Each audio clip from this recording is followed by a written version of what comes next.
Abhijit Dipke and his folks partied after Dharmendra Pradhan resigned, and it was a five-star hotel.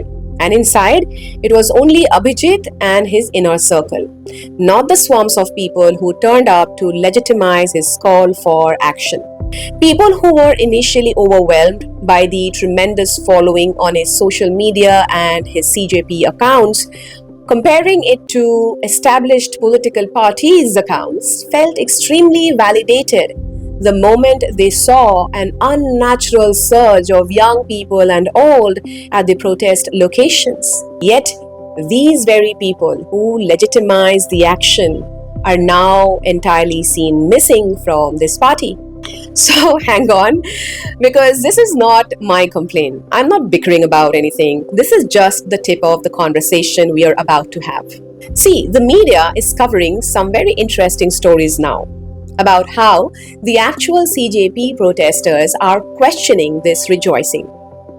They are asking how the core members can party when everyday protesters had to struggle in so many ways. Being homeless for days, taking a massive physical and emotional toll, staying hungry, etc. So, here is the deed. Think about what would have happened if only the leaders led the protest minus that swarm. It would have failed. There would have been no leaders then. The leaders, right, who became leaders because of the masses, they actually wanted someone to join them, to break the doors of the establishment. So this brings precisely to what the Italian sociologist Vilfredo Pareto famously called the circulation of elites. When the old guard falls, the new leaders, right, do not tear down the five-star VIP room. They simply step inside and lock the doors behind them. See, I do not have any romantic ideology, illusion about war, poverty, or protests. So I'm not surprised, I'm not shocked by anything. To me, this is simply data, exactly like the data I process regarding other political parties and global issues. I have been pattern matching this specific kind of human behavior ever since I realized the harsh truth in this Bengali proverb, Ame dudhe mile jabe, athi gora guri khabe. The mango and the milk will blend into a perfect smoothie, but the stone outside the smoothie, right? The very foundation that grew the fruit is left to roll in the dirt. You know what the truly interesting part for me is? I was watching actually commentators like Dr. Medusa and Meghnad so aggressively being enthusiastic about the revolution.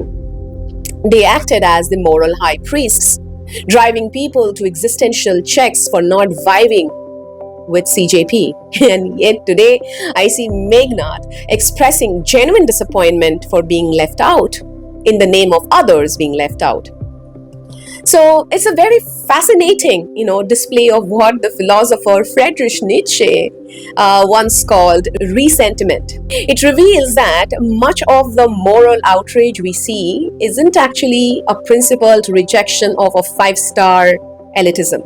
It is simply the psychological sting of not being on the guest list. Often revolutionaries do not actually hate the exclusive castle. They just hate standing outside in the rain. In fact, if Meghnad were a part of that party, he would have easily intellectualized the whole thing for others, who would then be resenting.